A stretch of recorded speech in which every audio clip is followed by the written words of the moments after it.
They laughed at her because she couldn't speak. What they didn't know was who was about to walk in. They laughed first, not a soft, private chuckle that fades into the clink of glass, an open, ricocheting laugh, bright and hungry under the chandeliers. It landed on Nia like a slap. A man in a midnight suit leaned back, mouth wide, his Rolex catching the candlelight as if it were a signal. The others snapped around him like a flock. One of them, Ethan Ward, tapped his fingers along the marble table with exaggerated boredom, the sound a punctuation. Nia moved between tables like a shadow everyone ignored until she became visible, the hem of her uniform barely brushing the polished floor, a tray balanced on the curve of her palm. Her hair was tied back tight, scarf knotted at her throat. Her shoulders never rose when people sneered. She had learned to keep them steady, a small practice in a world that offered spectacle instead of sympathy. She could not speak, no one at the resort was surprised by that, but she could read the air, the way light slid off a face, the precise staccato of a laugh that meant we can do anything. She set a water glass down near Ward's hand the same way she set everything down, with economy, with care. He stared at the glass the way people stare at an inconvenient truth, and then he smiled like a man deciding what to break. "Where's the check?" he asked, loud enough to bend the chandeliers. A waiter hovered, terrified, the manager, Marcus, at his shoulder like an afterthought. Marcus's jaw worked. Nia didn't look up. Her eyes flicked briefly to the manager's hand on his tablet, flights of numbers, but he had already sent a message down the chain. No trouble tonight. "They took care of it," the man at Ethan's right said, voice like polished gravel. "I told you, Marcus, the house will cover it. Or have they started charging the help?" Laughter followed. Someone recorded. A phone screen glinted with a tiny eye that would later travel across feeds. The table's contempt was practiced. They were rich enough to assume the world should rearrange itself around their whims. To them, Nia was a surface to be tapped for entertainment, mute, dark-skinned, small-statured, easily demolished by a word. When Ethan slid the check off the folder and tore it in half, the motion was choreographed cruelty. Paper fluttered, a flurry, each triangular fall louder than it had any right to be. Nia crouched to gather the pieces. Hands at her back, yes, but hands that had learned to move decisively. She collected each ragged edge with methodical fingers. The restaurant, a ribbon of white linen and glass and quiet music, contracted and listened. The chandelier light made the folded check glitter like a confession. One of the men, older, lacquered smile too wide, snatched the pen from across the table and posed as if to sign the empty air. "Maybe she works for us, or we work for her. Which one do you think it is?" Laughter like knives. Someone recorded again. The click of a camera, the hum of 1,000 small witnesses. Nia felt the burn under those lights, a private heat that had nothing to do with the kitchen. Her mouth stayed closed. Her hands moved. She swept the torn pieces into a neat pile and stuffed them into the pocket of her apron. There was, in the way she acted, a refusal to be spectacle, but the refusal did not stop the humiliation. The restaurant smelled like lemon oil and roasted garlic, like olive oil and money. Her fingers smelled of the day's rush and the scent of cleaning cloths. Marcus came then, cheeks flushed, voice thin with effort. "Gentlemen, we can—" he started, and the man who had torn the bill lifted a finger. "Keep the charm, Marcus," the man said. "We have connections." He smiled at Marcus the way a man smiles at a doormat. "Consider it a courtesy." Marcus's mouth tightened. He looked at the manager's computer as if the little glowing numbers could provide moral guidance. Nia watched Marcus's back. He was small and scared in his own way. His fear was the same as everyone else's: losing his job, losing his reputation, losing easy future bookings. "Sir," Marcus said finally to the table, "our policy—" "Your policy doesn't cover charity cases," the man said, and this time he was crueler. He reached forward and tapped Nia's name badge with the back of his hand, just enough to move the soft metal. "Cute," he said. "You don't belong in places like this." A second phone came up close, fingers forming the outline of an ugly, perfect frame. Nia's shoulders tightened. She had learned that telling her truth pushed her further away. Silence had its own practice. The tilt of her head, the flare of her nostrils, the way she wrote on the small spiral pad shoved into her apron pocket. That pad had her numbers written in a hurried hand. Queries to staff, pleas to bosses, a list of things that would have been simple if the world had been designed differently. She wrote now, fast. Her pencil scratched, "I'm fine." Then she tore the tiny sheet and folded it and stuck it into the collar of her uniform where no one would see. Nobody asked if she was fine. The laughter kept coming like rain. The men leaned in as if the sound could open a wound. Then the doors at the far end of the room pushed inward. The sound of the entrance did not announce itself with trumpets. It was quieter, like a footstep made of snow. The room didn't know to pay attention at first. Nia, catching the shift, felt it first around her legs, an almost physical pressure, the way the air tightened, as if the chandeliers themselves leaned toward the doorway. Her chest moved. She didn't call out.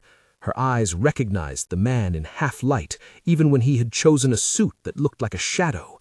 He walked like a man who had learned to measure every step for effect. When he smiled, it was small and hesitant and did not reach his eyes. His hair was cropped close at the temples. He carried no visible weapon, if you judged by what your hands could see, but everything about him suggested a different kind of armature, a man used to being obeyed without sound. He came to the table and set a note down. People near him inhaled. The men at the table smiled, polite in that split second between temperature and alarm. He did not sit. His presence arranged the room with the tacit authority of someone who had once, and perhaps still, commanded more than the people at that table knew how to name. Nia's hands stilled on the tray, the water glass trembling slightly against the woodwork. She could not tell if her throat tightened from fear, recognition, or the unspooling memory of a phone call she had not answered 3 years ago. The man moved his gaze over the table and then to her. The look between them was a private currency, charged and overdue. He had a way of seeing her that took into account all the years she had been watching him from the margins. He touched the torn bill with one finger, as if demonstrating how easily the world could be altered. "Nina?" he said once, an old flinch in his voice, as if he were naming a ghost. He deliberately used the name their mother had used. The word landed on her like a key. She had another name for him in her head, long and ugly, and the kind of name you only say in a locked room. She had rehearsed nothing. She had saved the hurt carefully, like stones. Her fingers moved toward the small pad in her apron. She wrote one word and held it up, smoothing the paper with both palms so he could read it. "Leave." The restaurant inhaled. The men at the table laughed, out of bravado, out of the relief that comes when someone else carries the risk. The older man who had torn the bill leaned in and wagged his finger. "Now there's whiplash," he said. "Come on, you can't be serious. How long have you been hiding anyway? Lost the girl in all those streets, eh? Or did someone keep her quiet on purpose?" The words were a spear. Nia's jaw clenched. He kept his eyes on Nikolai Volov. He had been away for nearly 3 years, a rumor in the family ledger. He had not returned home. He had disappeared from photographs. He had become what people called in small towns a ghost you might pay to curse. Now here he was, and he had the exact air of a man who kept promises by writing them in lead. He looked at the men, and then at the table. He did not flinch. He folded the torn bill casually into a single square and placed it into his pocket. He told the man in a voice that did not raise to the room's volume, "You made a mistake." Everyone felt the phrase like static. The older man smirked, assuming an old power. "Mistake?" he said. "We only refused to. You decided to humiliate someone for sport." His voice was laminated with patience. "You decided to be cruel. That will cost you more than a check." Marcus stepped forward, mouth dry, to explain liability. The words eagle-eyed lawyers, apologies, comps. The men at the table pretended to consider, like a man pretending to consider a menu after deciding his whole life. They asked for the manager. Nikolai leaned closer to the table, close enough that the men could smell something on him that was not cologne. It was consequence. He produced cards then, small white rectangles passed across with the indifference of a man who had learned payment could come in many forms. He slid one to Marcus. "Settle it with my account," he said softly, "and make sure she has a letter in case this video spreads. Some people are cruel. You, Marcus, do your job." "Who are you?" the man dared. Not all courage was genuine. Naya watched the question like a bell. He wanted to provoke the answer. "Someone who remembers names," Nikolai said. He turned toward Naya. "Sister," he added, and the room shifted around that word the way a book settles when being closed. "Walk with me." She hesitated. The words leave and sister were at war on the little paper she pressed to her palm. She could have left. She had left before, in different ways, but she had never left him. She pushed the tray toward the table, set it down like an offering, and followed. They stepped into a hallway where the noise thinned and the carpets swallowed the last sliver of glass. He did not take her hand. He did not need to. Instead, he offered a folded napkin and, after a beat, a small black card with a number on it and nothing else. His eyes, there was a tremor in them now, the small unraveling of a man who had practiced being steady, crouched toward hers. "I'm sorry," he said. There were many ways to say sorry. This was the one that had always come too late. He had a hand at his heart, an old habit. He had not used excuses. He used absence as an explanation, and then watched it turn to explanation's shadow. Naya wrote with quick, precise strokes. "Why?" He hesitated as if the word was a blade he had known to avoid. "To keep you safe," he said finally. "They were closing in. I thought—" he swallowed. "I thought if I left, they'd take the heat away from you." The word shielded him. It did not, to Naya, do the work of restitution. She thought of the nights she had sat on the stoop outside their parents' house, listening to the air buckle and not knowing whether to call for help because she had no voice to explain. She thought of the last phone call from their father, stepped through static, telling them the ship, literal and metaphorical, was listing. The man in front of her had chosen a particular kind of plan that carved his child into silence. "Safe from what?" she wrote, and then folded the paper and held it in her fist until it creased. "From lawyers? From men who like to tear things?" Nikolai's jaw moved. He did not try to justify every absence. He let some things be and kept others like coals in his palm. He pressed something into her free hand, an envelope, thick with paper that smelled faintly of tobacco. She'd seen that scent before in photographs. She opened it with a thumb that trembled. Inside, in neat stacks, were photographs and a hard drive, a thin black rectangle with a sticker on it and a single line of text she recognized immediately. Ward Holdings, Lark Foundation. He watched her for a long second, as if measuring how much of the past could be held in her palm before the skin broke.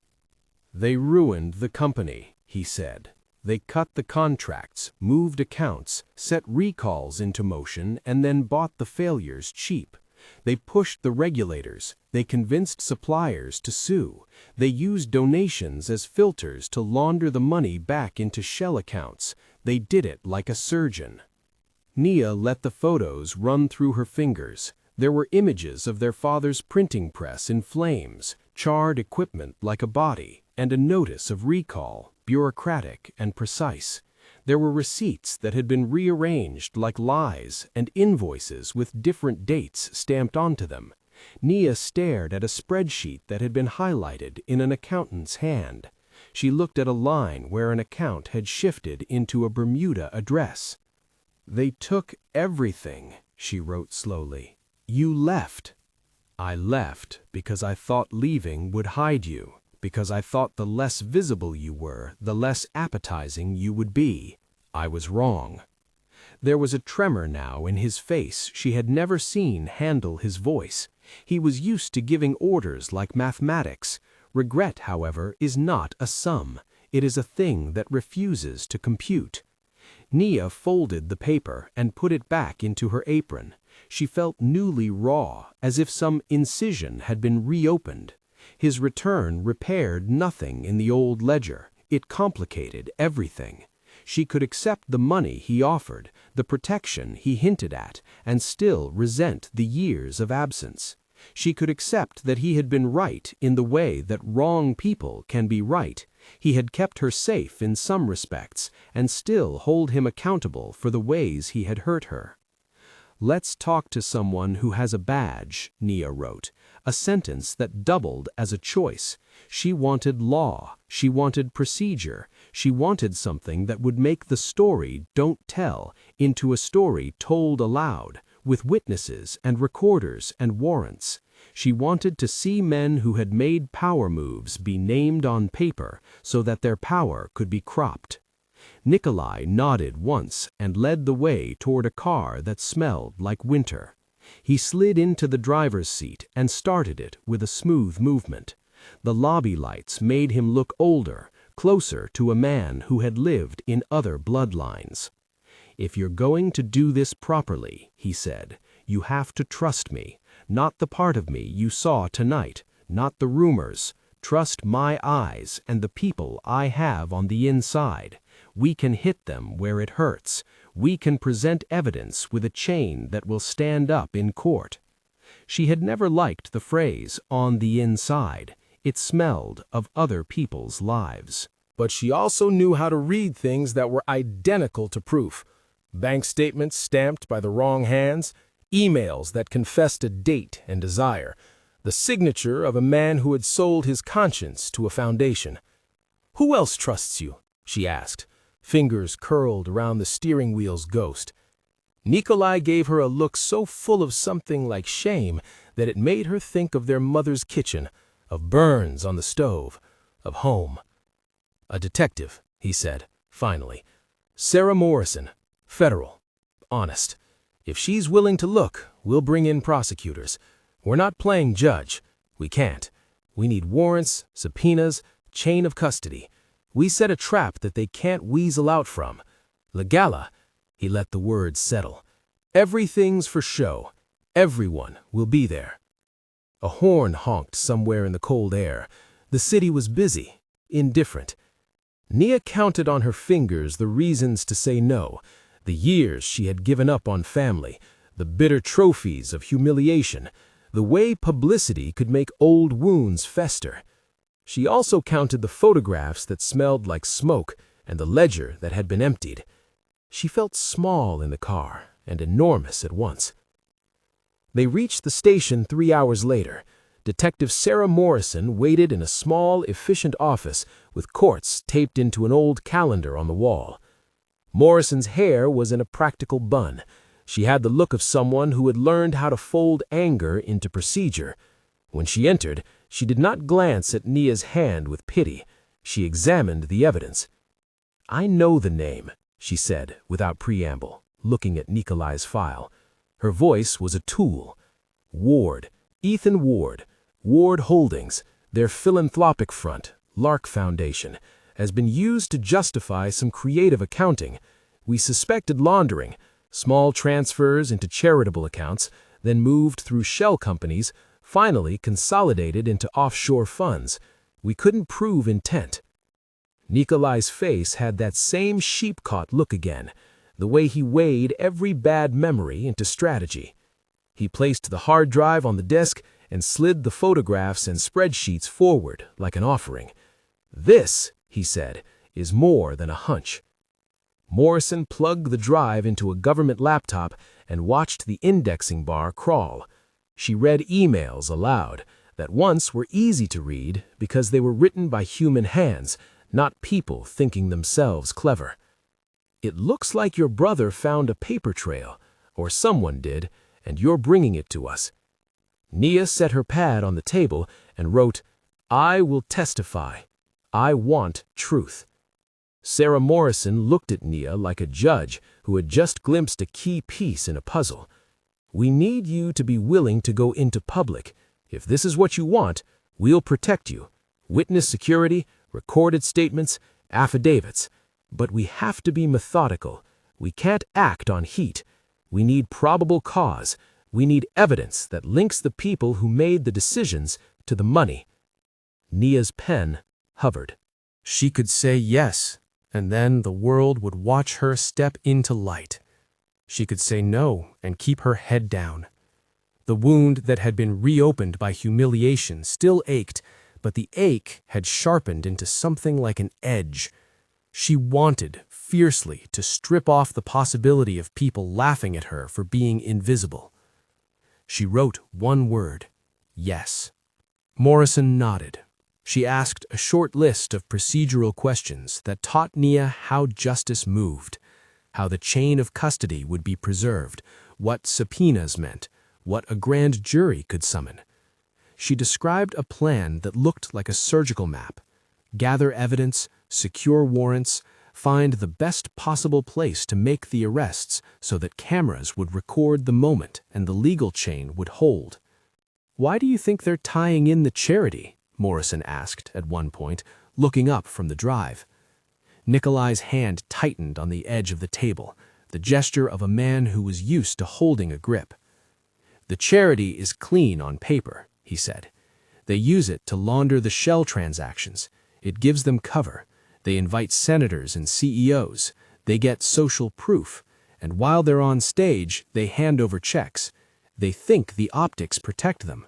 They are wrong." Morrison took the hard drive into evidence. She closed a small, official-looking seal and stamped it with a number that would become the legal fingerprint of their case.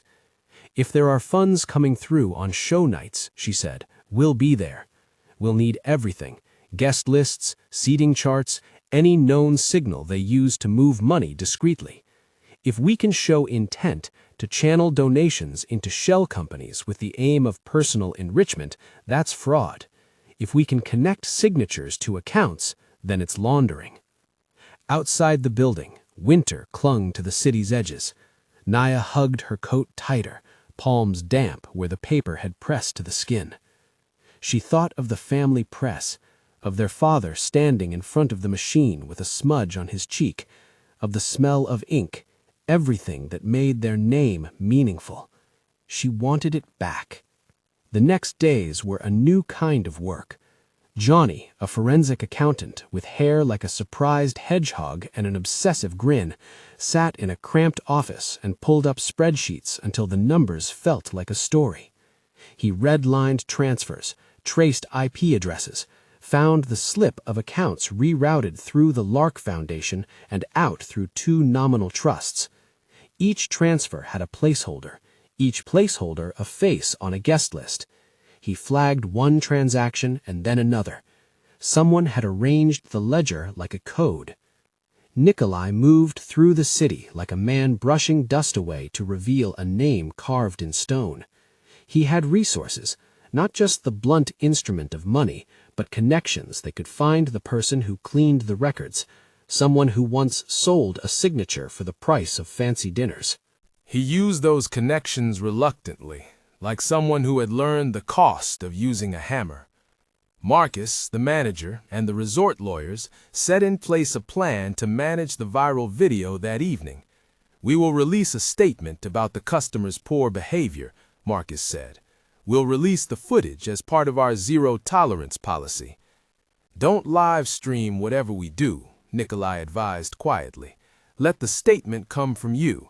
Let the legal process be separated from whatever theatrics those men crave." In the quiet hours between the late-shift kitchen and the first frost, Naya practiced other things. She learned to speak with a digital app that read the words her fingertips typed and turned them into voice. She taught herself micro-expressions in front of a mirror. She wrote notes to herself about things to remember: chain of custody, dates, names. She met with Sarah Morrison and learned to give statements that were crisp and chronologically sound. The legal vocabulary became a strange new language that made power into something that could be summoned without threats. There was a sting in the air now, a readiness. A gala was announced, a glittering dinner to commemorate the Lark Foundation's 10th anniversary, hosted at the Harrow Hall, an opulent venue with columns like teeth and lights like stars. The guest list was a who's who. It was in every way a stage made for the men who enjoyed applause. "They're going to be there," Nikolai said. "Ethan Ward won't miss it. He likes to be admired. We'll have to time the arrests so the cameras are rolling. The trick will be to show the transfer, the handshake that moves funds from the foundation's representative to a shell. We'll need a way to have that exchange be visible and an excuse to act." Morrison outlined what they could do: subpoenas for bank records tied to nominees named in the hard drive, a federal prosecutor standing by with warrants, undercover agents in the crowd, a secure chain of custody for any money that might change hands. The law would have to act when the evidence was demonstrable and undeniable. Nikolai proposed a role that put Naya at the center, not as spectacle, but as witness. He wanted her seated at a high table as an honored guest. He wanted her to go on stage if necessary, to be far enough into the evening that any attempt to pay them off would appear calculated, and therefore easier to prove. "Why me?" she wrote once, staring at him across the file-strewn desk. "Because you're the reason they thought it was safe, because they saw you as someone they could humiliate, and the humiliation made them careless. They'll be loud, they'll make mistakes because they believe themselves invisible. You will be visible, the world will watch." There was a lot in that sentence that felt like flattery. There was also the truth that the best way to prove an accused man's actions sometimes involved confronting him in a place where his armor revealed its seams. Naya shivered as if someone had opened her coat and found a bruise. She agreed, but she put conditions into place, with the hard, practical cruelty of someone who had survived. "I will not be used as bait without protection," she wrote. "Witness security, recording devices, my terms." "And if I refuse?" Nikolai asked, the question like a trap. "Then I will walk away again," she wrote, and this was a shape she had learned to practice. Walking away had cost her in the past. It had cost her the last thread of a business and the laughter of men who fed on soft things.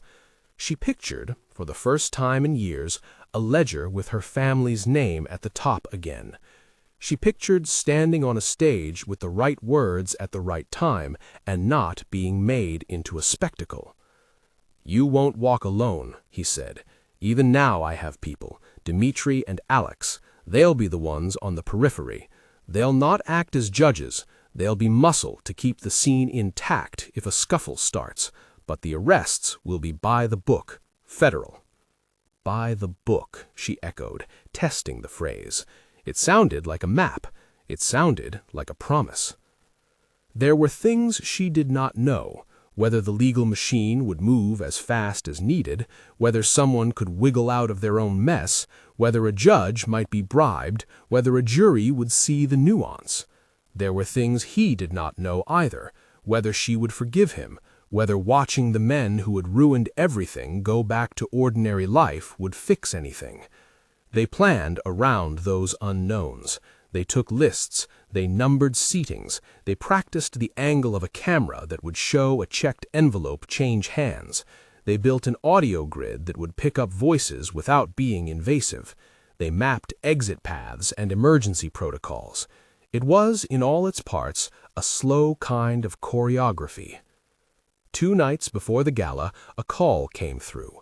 It lit the small room where Naya sat like a flare. Her phone buzzed in her apron pocket. She fished it out. The number was private. She opened it with hands that were steady and read as a matter of habit. The voice on the other end was syrup and threats.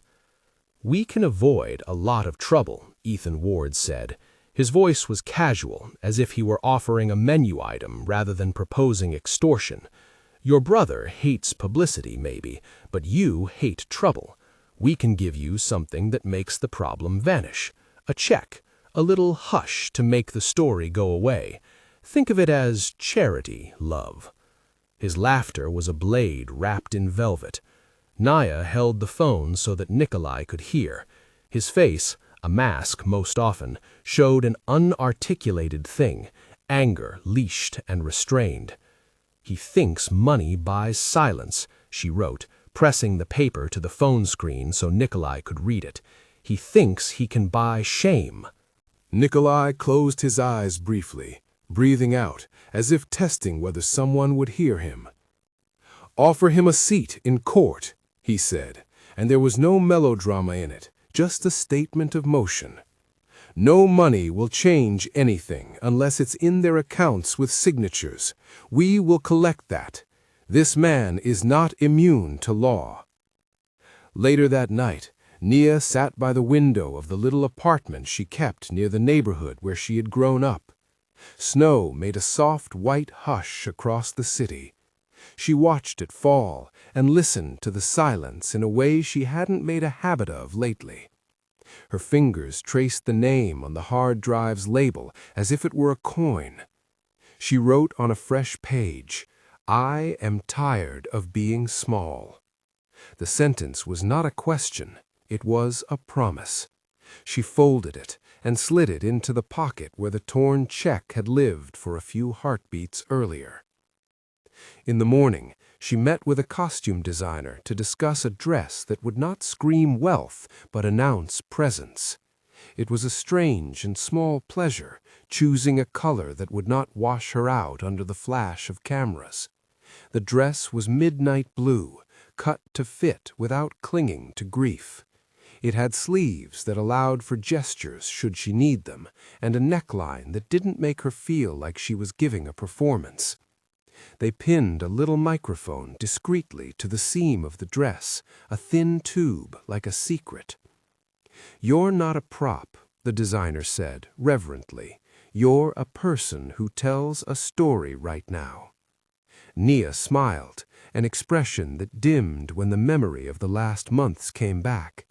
She practiced being seen without the safety of aluminum and lacquer.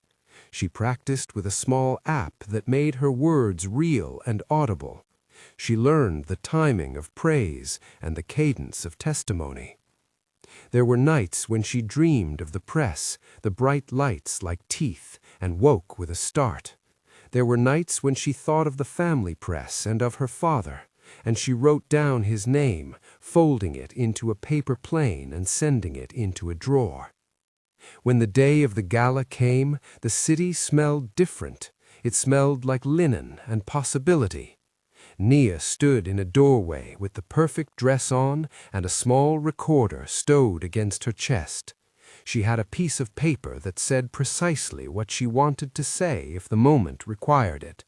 She had lawyers who had told her how to speak, and prosecutors who had promised to move when the evidence was clearest.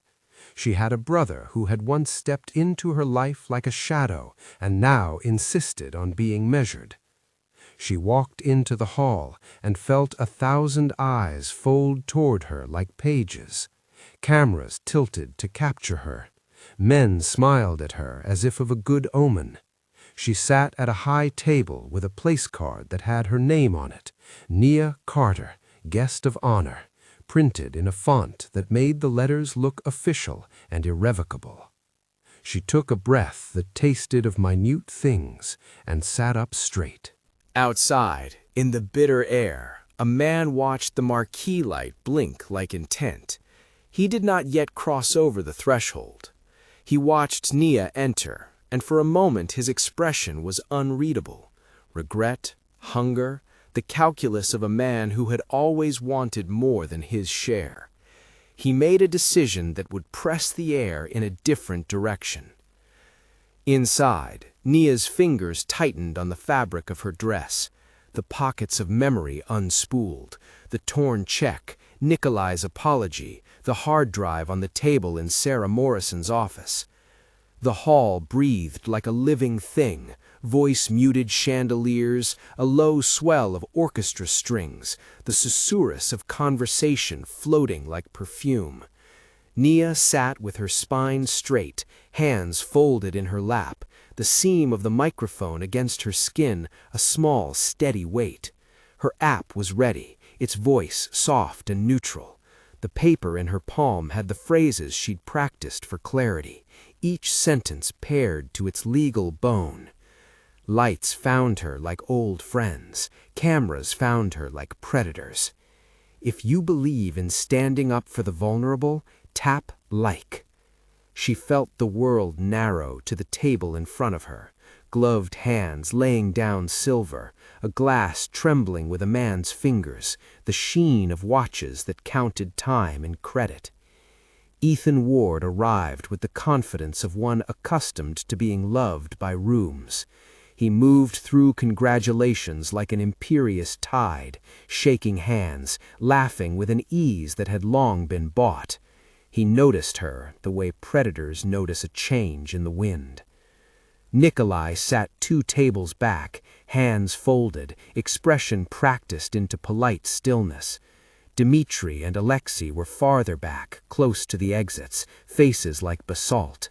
Sarah Morrison, calm, efficient, the presence of someone who had learned the law as a set of tools and not an ideology, was perched near the press riser, flanked by a federal prosecutor whose badge glinted like reason. Johnny had managed to get 2 seats in a line that gave him a direct view of the head table. He kept glancing at his laptop like a man counting down seconds.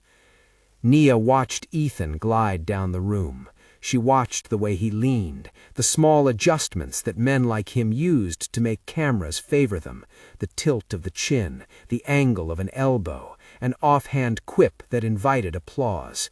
He crossed the stage and tapped a man on the shoulder, the foundation's treasurer, then clasped hands with a woman wearing pearls like armor. A check change would be arranged like a magic trick. She had rehearsed the evening in the privacy of her small apartment until rehearsal parts became habit, and she woke speaking legalese in sleep. The plan was not a stunt. It was a chain of careful pieces. Subpoenas had quietly owned the guest lists.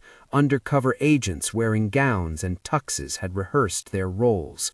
Microphones had been tuned to pick up transactions and murmured instructions.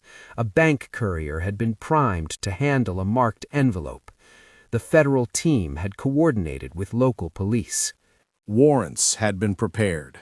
Photographs, emails, IP traces. All of it had been salted so that when an exchange happened, it could be turned into an unassailable arc from money to account.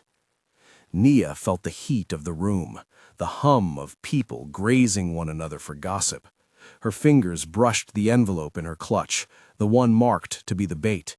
It was empty now, a prop pinned to incite the precise motion that would betray intent. She imagined the moment, a handshake, a flourish, a moment of theater in which a check would move from a foundation rep to a nominee captured by cameras and audio and the ledger waiting in the wings. Ethan took the stage to speak about philanthropy and legacy. His voice filled the hall with practiced sincerity. He joked easily, then spoke of the Lark Foundation's mission to serve. Cameras leaned in. The crowd applauded. At the table where Ward sat, conversation drifted to anniversaries and toasts and to the manifold good one can do with the right platform. Nia watched his hands, trained like a surgeon's tool, move measuredly. He raised a glass. He signaled to the treasurer with a tilt of the head. The treasurer understood. He lifted a small leather portfolio, the gesture light, as practiced as a stage cue. He slid a cream envelope across the table with the same casual air of someone paying a waiter. Someone in the crowd murmured about how winning at life had nothing to do with luck. Ethan laughed softly, not loudly enough for the microphone to catch, but enough for the table to share in the intimacy. He turned then, as if by chance, and passed close to Nia's table. She caught the currency of his glance, sly, pleased, the entitlement that makes cruelty taste like a sport. Nia kept still. Her fingers tapped a rhythm on her thigh. The mic sewn to her dress would capture her if she spoke. Better she let the app carry the words when the time came. She felt Sarah's small glance, a signal, on your mark. The treasurer arose, portfolio in hand, and walked the few steps to the podium to join Ethan. Cameras pivoted. The room hummed like a hive. The treasurer's hands were steady. He opened the envelope with the unhurried motion of a man who had unfolded envelopes a great many times. He withdrew a check and, with a theatrical flourish more suitable for a magician than a financier, placed it into a smaller card envelope and then into a cloth bag marked for transit. It was the moment they'd rehearsed, the exchange a performance disguised as generosity. The treasurer moved to hand the bag to a representative seated in the first ring, a woman with a name tag that read, Nominee C. Leary. The woman stood, and a handshake was offered. Hands closed, cameras pivoted, fast, hungry lenses. The microphone grid had the exchange on a loop, subtle but present, the rustle of cloth, the whisper of leather. Someone had the task of capturing the slight slide, an agent's hand under cover of applause, nudging a phone down so a lens could catch a subtle slip of paper from sleeve to palm. A tuxedoed agent shifted in place and steadied his phone. A server in an earpiece, Michael Ruiz, man on the inside, tilted his head at a prearranged moment so that a pocket camera would focus where it needed to. The choreography was delicate but practiced. From across the room, Nia watched the hand movement like a surgeon watching sutures. The bag changed hands. A hush seemed to fall. The orchestra's strings swelled, pulled at the air as if the room itself had stopped to make room for the narrative. Now, Sarah breathed, and the word traveled across the air to the prosecutors and then to agents like a baton. It was not dramatic in the way movies promise. No one burst through the doors with sirens. The federal agents moved like a tide that had been called to shore. Phones that had been private lit up with badges. A prosecutor rose, his voice calm as instruction. Ethan Ward, you are under arrest for conspiracy, wire fraud, and money laundering, he announced, the words sliding into the hall like cold blue light. Federal agents. Outside, guards shifted. The arrest teams moved in.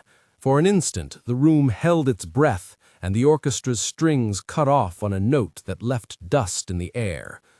Ethan's face made a dozen small decisions in those seconds. He reached for charm, for explanation, for denial. He turned to the treasurer and tapped his coat, an old reflex for improvised calm. The treasurer's hand went to his pocket as if to produce a card or an apology. The woman's face, the nominee's, paled. People moved, because people always move when the ground shifts. Cameras clicked toward the commotion. Nia's phone app translated the hasty speech into a measured voice, and she elevated it into the room in the way she'd practiced. Clear, factual, minimal. This is a staged payment to a nominee. It is an exchange from foundation accounts into a private shell, it said, her typed words recited in neutral tones into the air. Ethan bolted then, fast, like a man folding himself into a place where the law couldn't reach in time. He lunged toward a side door. Dmitri and Alexei were already 2 steps ahead. They did not need to. Agents covered exits. A federal line of women and men with badges closed like a steady hand. Ethan collided with an agent, and there was a brief, messy scuffle. Not cinematic violence, but the reality of weight and wrists, and someone trying to escape consequences. Security guards moved to block the path, and in the shove, an older man, the one who had torn Naya's check months before, tried to slip out unnoticed and was met with polite but firm hands. It was over within minutes. Cameras caught the handcuffs, the shuffle of feet, the stunned silence of a room that had expected applause and found custody instead. Someone, Ethan or one of his allies, shouted the inevitable claim into the void: entrapment.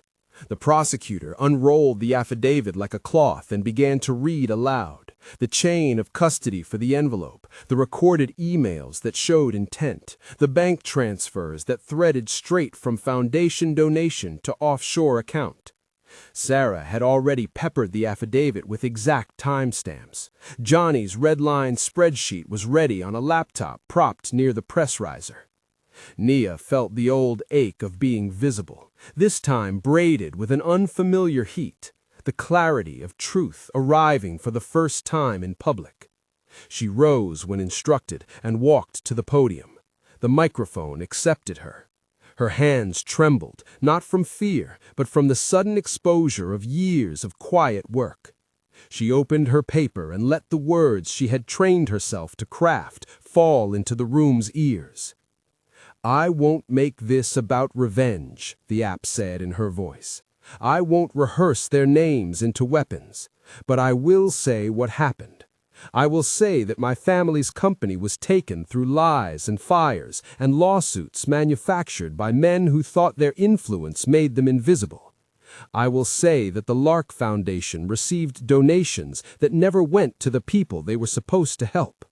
I will say that I stand here because I was pushed into being small once. I will not be small today." Her voice filled the dome. Cameras fed those words back into the world with a clarity that made some people wince and others break into applause. The men at Ethan's table lowered their heads. Some turned their faces away as if light alone could burn. Ethan was led past her then, head down, handcuffs clicking like a dull metronome. He looked at her with something like recognition, blame maybe, or the calculation of a man who had never thought his amusements would bring law to his doorstep. He opened his mouth as if to speak and closed it. The moment between them was raw, private, and observed by 1,000 strangers. After the arrests, the procedural machinery snapped into place. Agents moved through the hall with evidence bags and quiet efficiency. They sealed the treasurer's briefcase and photographed the cloth bag. They logged the serial numbers on the checks. They confirmed IP addresses that had orchestrated the transfers. The grand jury would convene. Subpoenas would be served. The chain of custody for the bag had been demonstrated by video and by witness testimony. The prosecutors moved not with theater, but with the sober certainty of someone who knows the weight of precedents.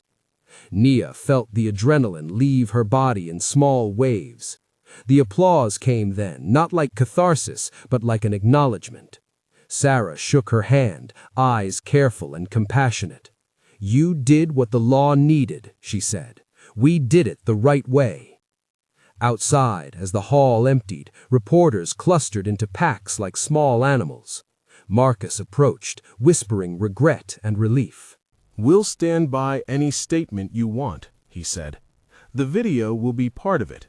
The resort wants to apologize." Nia nodded.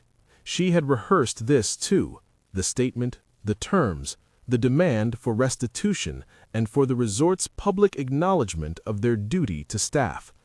She had trained Marcus in what to say and not say.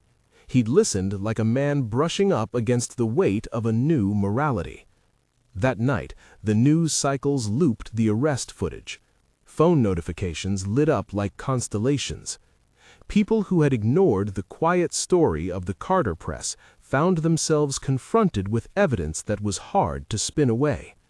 Ward Holdings convened an emergency call. Investors panicked. The board of a separate company distanced themselves with a statement that read like an apology without regret. In the days that followed, subpoenas took the form of legal thunder. Bank accounts were frozen. Witnesses were called. The treasurer's name turned up in a dozen petty scandals. Plea negotiations began the way they always did, with bluff and with the bare arithmetic of risk. Ethan's lawyers tried to salvage the optics by alleging entrapment. Sarah and the prosecutor had already anticipated the defense, and they delivered transcripts and timestamps, leaving little room for the claim to stand. At a quick summer hearing, the first of the men took a plea. "I made choices," the treasurer said, in a courtroom that smelled like old wood and coffee. His plea was structured to reduce sentencing. His cooperation promised names and accounts. His lawyers promised remorse. It was not full justice. Court rarely delivers that, but it was a start. Restitution was negotiated into the plea. A sum was set aside to be distributed to victims and to community programs that could be audited independently. One by one, the legal scaffolding collapsed around the men who had thought themselves untouchable. The Lark Foundation's board was interrogated. The shell companies dissolved back to paper. Banks produced records. The grand jury convened and made its decisions. Prosecutors laid down counts that added up to the story they had always believed the money told. For Nia, the work was not done with a single gavel. She met with lawyers and with a trust officer who demonstrated the method by which the deeds of the family company might be reconstituted. The Carter press had been purchased cheap by Ward Holdings after the recall, an ignoble sale in the middle of the embarrassment. Contracts had been nullified and suppliers bribed. The damage was systemic. But the legal team persuaded a judge to appoint a receiver to evaluate the rightful ownership in light of the fraud. The receiver's report, thorough and compassionate, recommended the restoration of certain assets to the Carter estate. It was not automatic. It was the product of labor and of a public record that had been cleaned and catalogued. Nia's name appeared in depositions and in affidavits.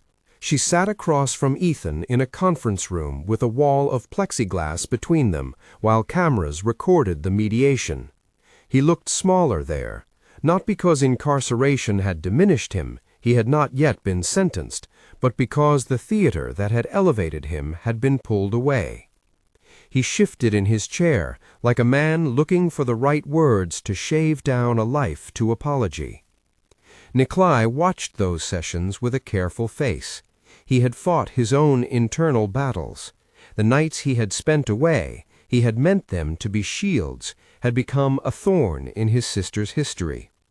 He had used the life he'd built to gather evidence, to find edges where law and influence met, and to make calls that put people on the path to accountability. But he knew, too, the cost. Nia had paid for his choices with years of solitude and humiliation. One evening, after a long day of depositions and testimony, Nia and Nikolai met at their parents' graves. The cemetery sloped like memory, pine needles collecting on headstones. The air was brittle and clean. She stood with her hands in the pockets of her coat, the phone she used for speech tucked away.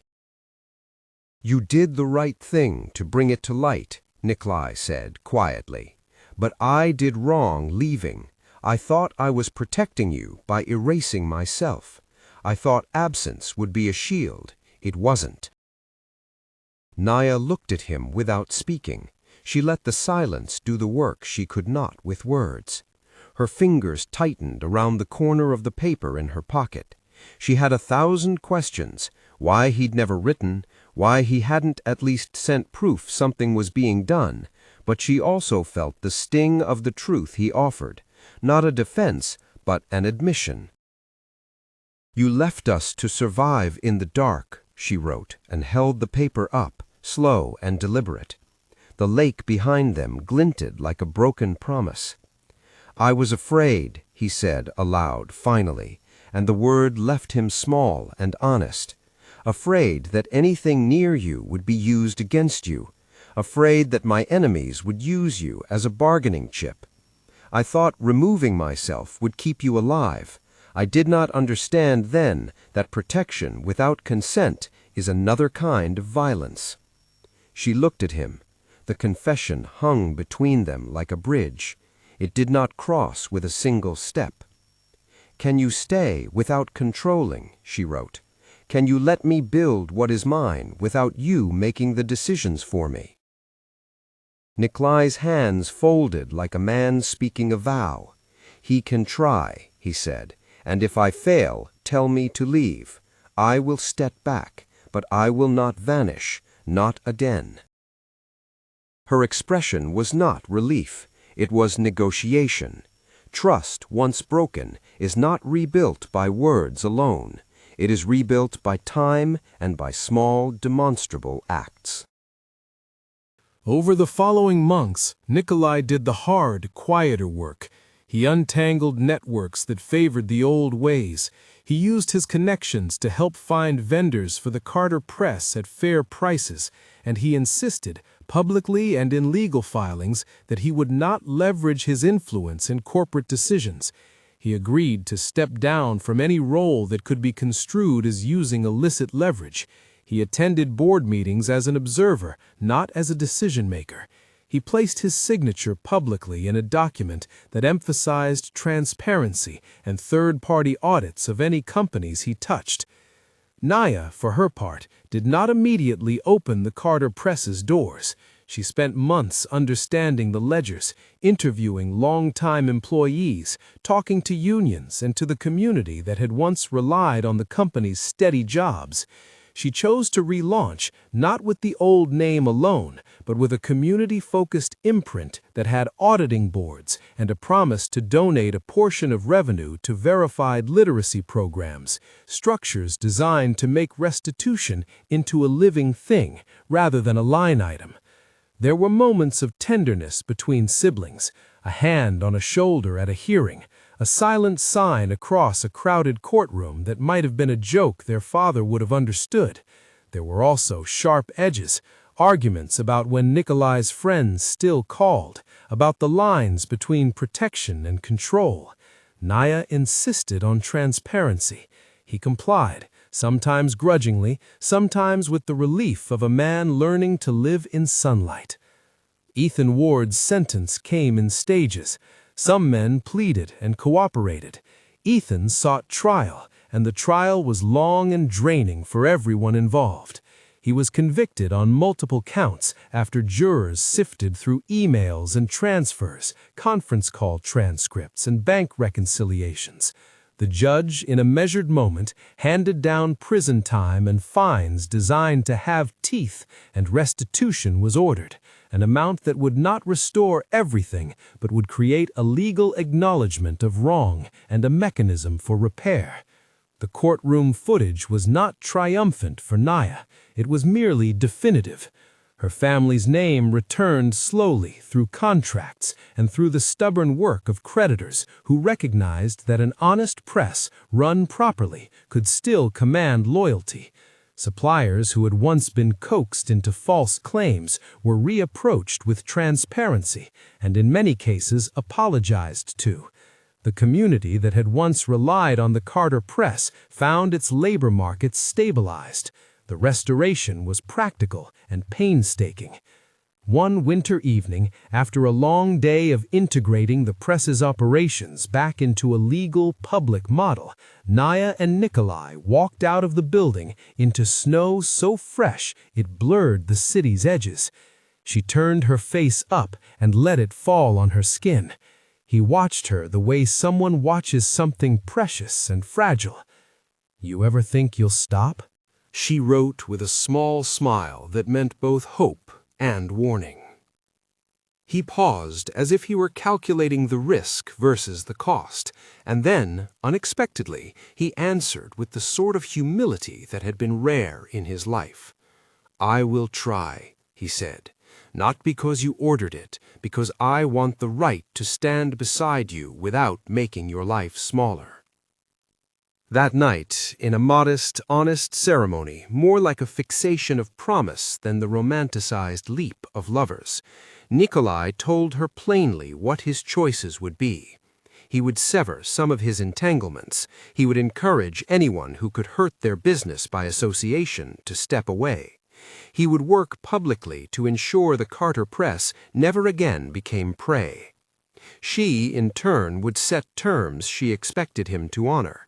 He would not make executive decisions, he would not involve her in dangerous favors, and he would not allow secrecy to again become the currency that cost them a family. They did not end as the fairy tales promise. They began, instead, with a mutual set of boundaries that felt to both of them like a map. She had agency, he had chosen to step into a life that required different muscles. Months later, the Carter Press relaunched with a community day open to the public, and Naya stood on a small platform and spoke through the app, while a sign language interpreter, an arrangement she had insisted upon, signed beside her in clear and measured motions. The interpreter had been part of her insistence that accessibility be normal, not performative. Children from a literacy program read pieces that smelled like new paper and possibility. People spoke about the ways a press could anchor a neighborhood. Tears were shed, not from spectacle, but from the sense that a wrong had been acknowledged and, as best as a legal system and human resolve could allow, remedied. A year on from the night of the torn check, the tabloids had quieted, and the work continued. Restitution payments had begun. The Lark Foundation was under new management, with auditors in place and charters rewritten to prevent abuse. Ethan served his sentence and appeared smaller in photographs, a portrait of consequence. Many of his enablers had been replaced, their names now a footnote in the ledger of a story where law finally did what it is supposed to: name wrongdoing and attempt repair. Naya's public presence shifted from victim to steward.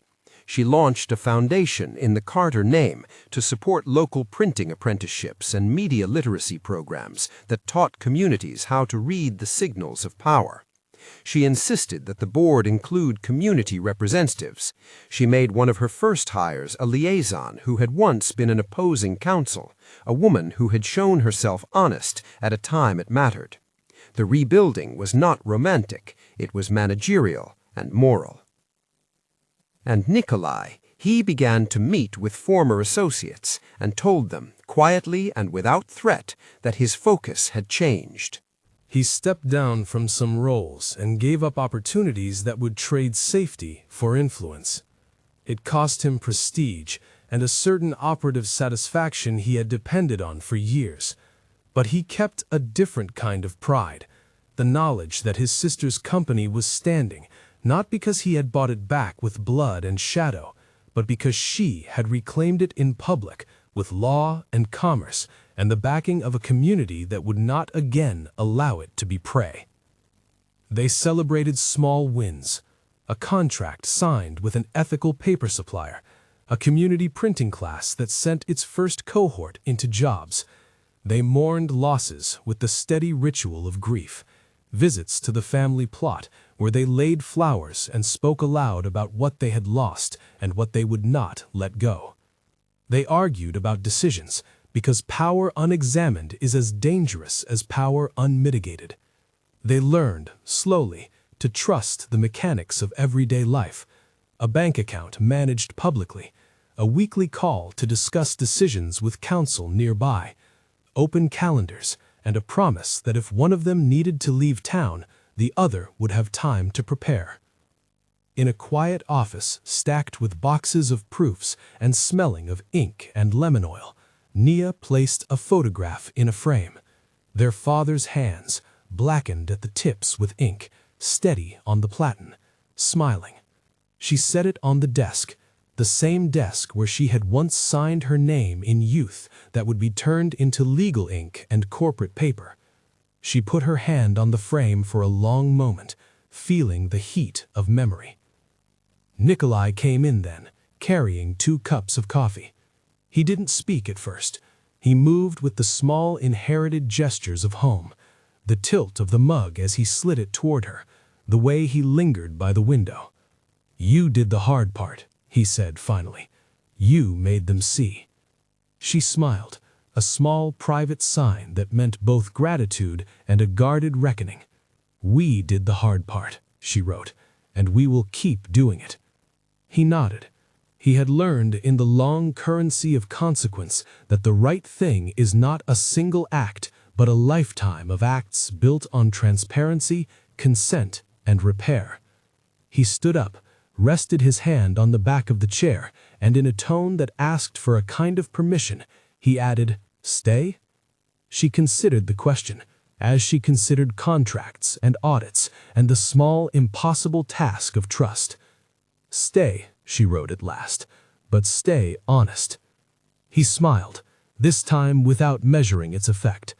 He sat, and in the safe cadence of 2 people who had been split by choice and joined by work, they began the next chapter. Months later, when the documentary filmmakers asked to interview her, Nia agreed on the condition that the piece explore the legal and communal work that follows exposure.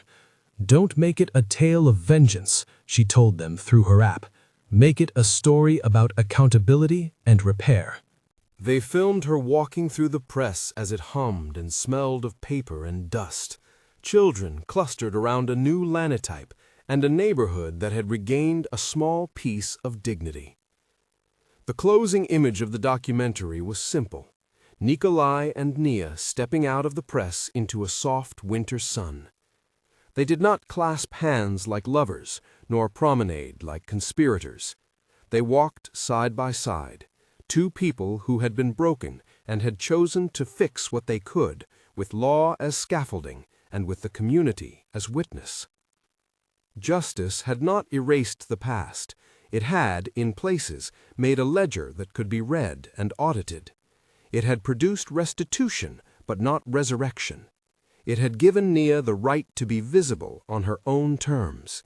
It gave her options to run the press, to grow the foundation, to teach, to allow herself a life that included the complicated human warmth offered by a brother who had once vanished to protect and had returned to repair. When people asked her years later whether she'd ever wanted vengeance, she would answer with the clarity she'd learned in those first months of careful law and public testimony. "I wanted truth," she would say. "I wanted the story to be told without lies. Everything else was the work of rebuilding." On a late winter afternoon, they stood at the headstone of their parents again, the snow bright and forgiving, as if the world had remembered how to be soft. Nia placed a hand on the stone, and then, without speaking, reached for Nikolai's sleeve. He permitted the touch, and she permitted his presence. They turned then, away from memory, and toward the press building, where lights would still burn late, and proofs would still dry. They walked into work together, 2 people obliged to keep promises, to honor boundaries, and to hold accountability not as a slogan, but as a practice. At the end, when the cameras had gone and the headlines settled into archives, the real measure of victory was not a sentence or a check. It was the fact that the press printed stories again, that children learned to read the names of their neighborhood aloud, and that a woman who the world had once thought silent had learned to make the law listen.